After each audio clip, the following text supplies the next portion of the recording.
nagaa keessanii fayyaa keessanii ani nagaa kooti leensaa hunaa family channel akkam jirtu an nagaadha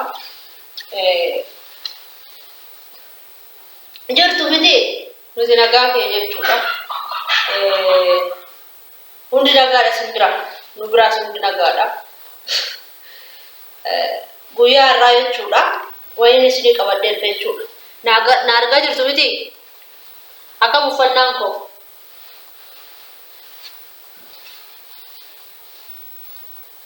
akkasi fakkaata jechuudha guyyaa irraa jechuudha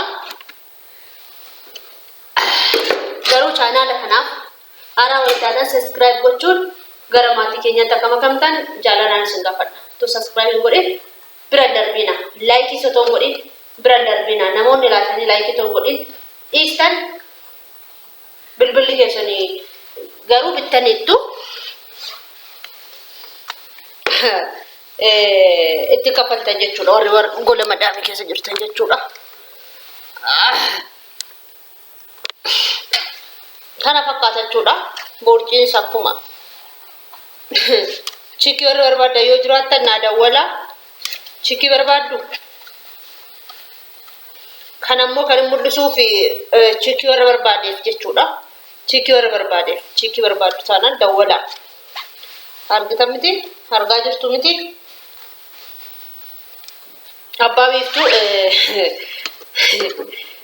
abbaa biiftuutti dawwaluufanii abbaa biiftuu dhufu kuffiyyaa keewwadhee dhiira fakkaadhee taa'a jechuudha kanaaf kan isin agarsiisuufanii mana hin jiru amma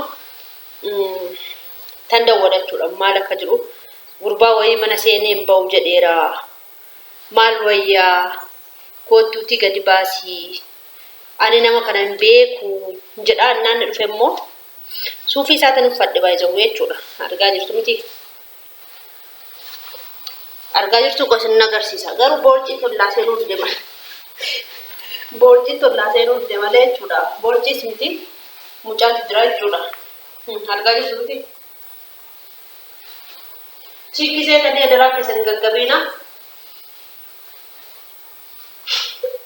kan fakkaata jechuudha amma abbaan biiftuu yoo dhufu dhuguma dhiira se'amoo maal se'adha anoo waan akkasii yaadee hin qoda waleennu hello aha miss koolii meemiti kan goone lakki abboo intala honorraa fudhattanii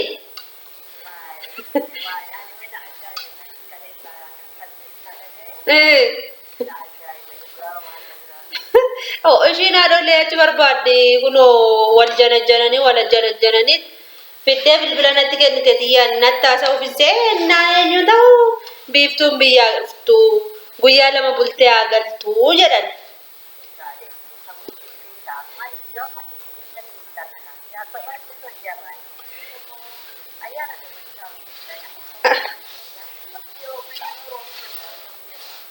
aha ingalle ayom galtati boru ugae aha maafa nangalina rum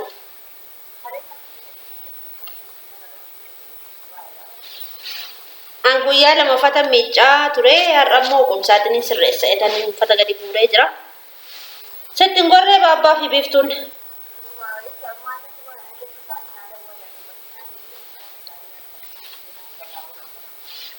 aha aha asiyyu ariifatanii baani bakka shirri jette baate kabajjiniin akaakayyuu sharka qabatte anoo eenyuun ergadha sii qoy mul'inaan naa ergamaa qoy shikaatiyyam sodaan erge dhugaa waaqatiyyam sodaatan erge haa ta'u maleeti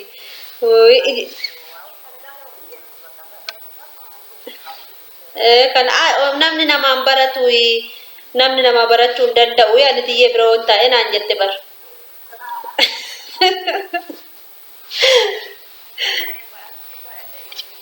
anusi baradha dhaqi kan jedheen kun anusi baradha galmeesse immoo birrii kanfalee miti anusi baradha bakka giiftii kophee nuun jedheen Robi daayaan xadduraadha. Yaa nuti soo ayyaanan kabajnu waan ta'eef agartee mani beekuma eenyu ta'e.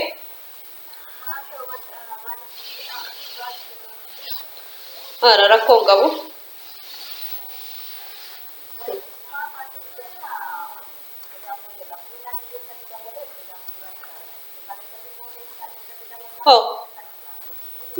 Abbaa meeqaan daawwalte dammoon? Lakki hin argine malee dhugaa numan kaasa bilbilaara maal hin jedhu numan kaasa hin argine ta'an.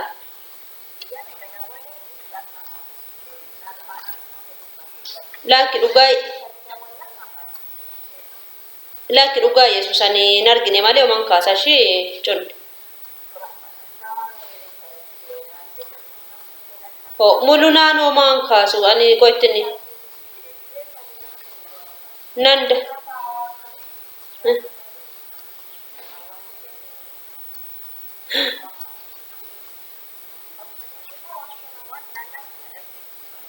Inni mee tiraanspoortii baastee dhufti maaluma si faceen taati ishii yaadee kanatti fakkaata.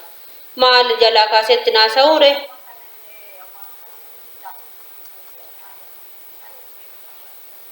Eshi ishiin naaftuun dhufti.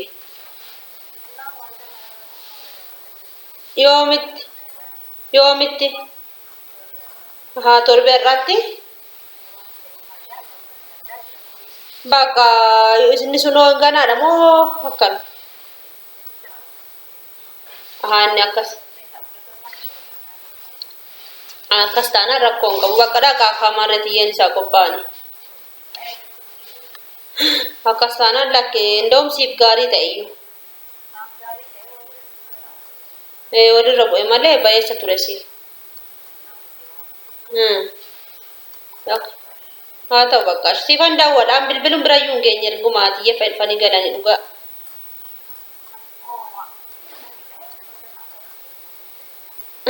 Lakki uffata miiccigiseedhaan. Ani immoo kunoo miidiyaarran taa'ee jira giifti kiyya.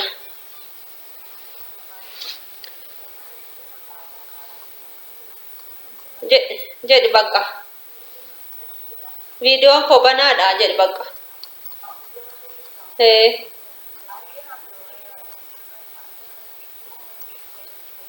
Sarraa mitinni ani viidiyoo banee anumaa jedhu daawwatte. Jedhi bakka ciao. Bye bye ciao. Matii nachi masiidha. Ciao bakka. Ciao. Bye. Sifan daawwadanu.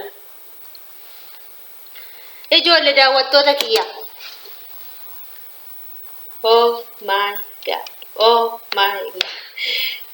Ani yaani kollee kan biraa ture uffata kana uffadhee dhufuun koo jechuudha diraamaa yookiin immoo sin bashannansiisuuf ture waan bareedduu tokko qabadhee dhufee ture silkiitti na duraa jijjiirame jechuudha amma rakkoo hin qabu amma garuu abbaan biiftuun dhufaa piraankii ittiin gochuufanii isiniin jedha gurbaan tokko dhufee mana seenee ani hin beeku bahuu didee dhufeetu kottu manaa gadi baasii jedheen dawwalaaf jedhee yaada jechuudha kan mana dawwalaa fi viidiyoon kun garuu isa duraati lammaffaa irratti kan hin gadhiisu ta'a piraankii koo jechuudha kufiyyaan keewwadha dhuguma suufii isaallee numa beeka suufii biraa jira jechuudha suufii biraa uffachuu nan yaada jechuudha. In kolfadhu jechuudha.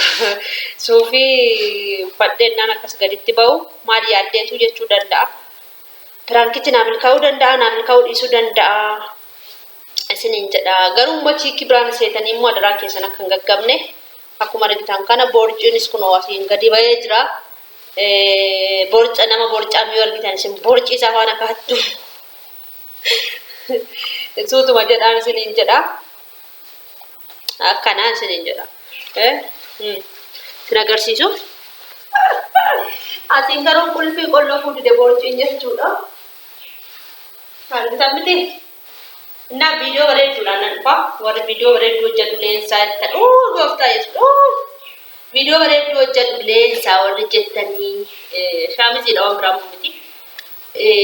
Viidiyoo babbareedduu waraabee jira. Sinifan gallakkisaa. piraankiin jira, taphni jira, waan barbareedan jechuudha. Mudunaani yoo hojii waan qabuuf hojiitti eenyu ta'ee jira jechuudha. Xiqqoo hojiitu biizii isa godhe kana daawwattoota keenya biizii waan ta'ee jiruufi isin jedha abbaan biiftuu kanaaf kan badee garuu amma hojjanna jechuudha. Booda har'a kan fi bareedduu mirxii bu'aan tajaajila itti barattan barumsa irraa argattan isiniifan eenyu ta'a nu duukaa tura. Garuu viidiyoon kun asumarratti dhaabbatu asumarratti xumura. Garuu waan tokko sitti irraanfadheera jechuudha. Nyaata nyaadhaa jechuudha. Fayyadamaa Yesuus Kiristoos. Nyaanni koo jechuudha maal seetan otoon qursiin nyaatiin uffata sirreessaa ture jechuudha. Amma garuu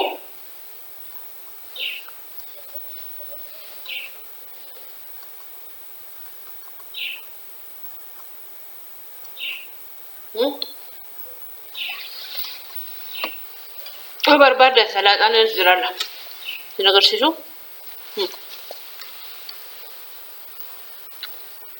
Qeema kun jechuudha. Muti waan kun dhaabne hin jiru.